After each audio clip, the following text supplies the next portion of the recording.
Mix by Manibhushan Pyare. Music by Mantu Manish.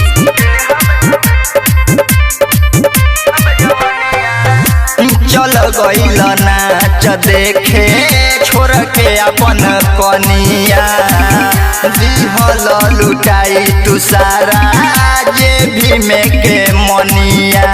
राजा हो सैया हो राजा हो छुके आइल बार तू नचनिया कि आज भर छुए नहीं दे हब जवनिया। राजा हो छुके आइल बार तू नचनिया कि आज भर छुए नहीं दे हब जवनिया।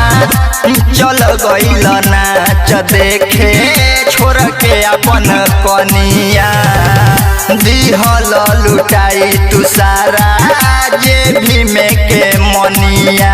राजा हो सैया हो राजा हो छुके आइल बार तू नचनिया कि आज भर छुए नहीं दे हब जवनिया। राजा हो छुके आइल बार तू नचनिया कि आज भर छुए नहीं दे हब जवनिया।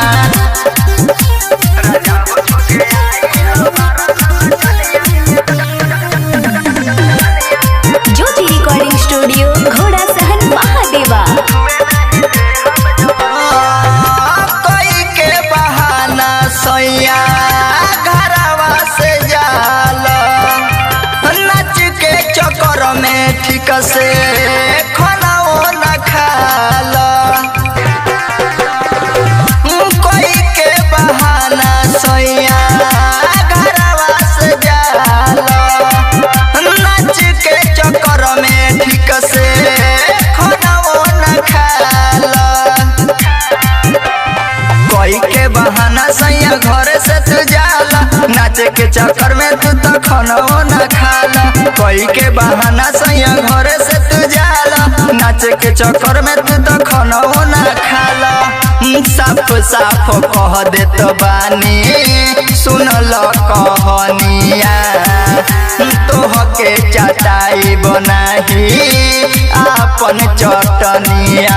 राजा हो सैया हो राजा हो छुके आइल बार तू नचनिया कि आज भर छुए नहीं दे हब जवनिया। राजा हो छुके आइल बार तू नचनिया कि आज भर छुए नहीं दे हब जवनिया।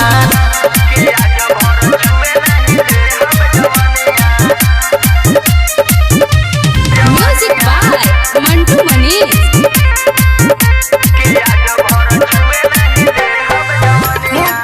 जाने माजा कौन राजा तोहरा मिले नच के नचनिए संगे लगल तू हिले।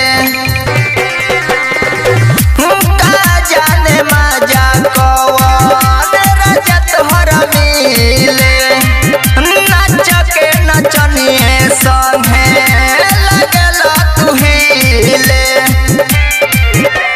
का जाने माजा कौन राजा तोरा मिले नाच के नचनिए संगे लागल तू हिले। का जाने माजा कौन राजा तोरा मिले नाच के नचनिए संगे लागल तू हिले।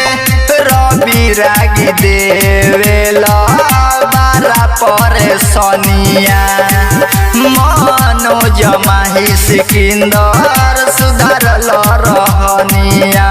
राजा हो सैया हो राजा हो छुके आइल बार तू नचनिया कि आज भर छुए नहीं दे हब जवनिया। राजा हो छुके आइल बार तू नचनिया कि आज भर छुए नहीं दे हब जवनिया।